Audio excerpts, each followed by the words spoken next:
भारत सरकारने वर्ष 2027 मध्ये जनगणना घेण्याचा निर्णय जाहीर केला आहे.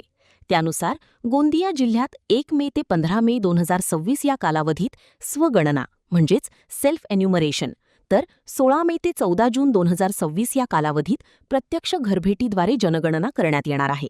या पार्श्वभूमीवर नागरिकांनी जनगणना कार्यास पूर्ण सहकार्य करावे असे आवाहन जिल्हाधिकारी डॉ. मंगेश गोंदावले यांनी केलं आहे.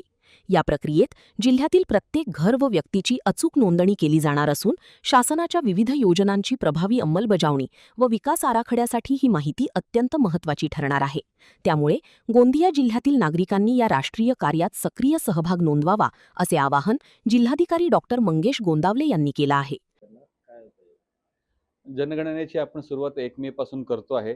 पहिला 1 मे ते 15 मे हे सेल्फ इन्युमरेशनचा कालावधी आहे आणि 16 मे पासून पुढे आपला प्रगणक जाऊन त्याची जनगणना करणार आहेत. तर 1 मे पासून आपण जे सेल्फ इन्युमरेशन दिलेलं आहे त्याच्यामध्ये व्यक्तीने तो वेबसाईटवरती जायचं आहे आणि जे काही 33 प्रश्न आहेत आपल्या व्यक्तीच्या संदर्भात त्याचे 4 भागांमध्ये कॅटेगरायझेशन केलं आहे.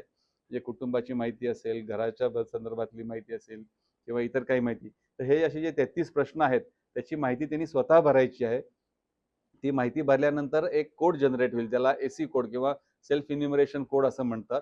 हा कोड आहे जेव्हा आमचा प्रगणक फिजिकली माहिती घेण्यासाठी आपल्याकडे येणार असेल त्यावेळेला ही माहिती आपण तो जो कोड आहे तो त्याच्याबरोबर शेअर करायचा आहे, जेणेकरून तो जो आपण भरलेला डेटा आहे तो ऑटोमॅटिकली तिथं फेच होईल आणि मग त्याच्यामध्ये जर काही करेक्शन किंवा सुधार करण्याची गरज असेल तर तो एन्युमरेटर असेल तर तो त्याच्यामध्ये करून घेईल.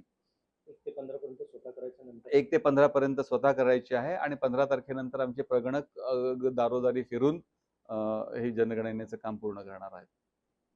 Sunil Kawale, the sting operation news, Gondia.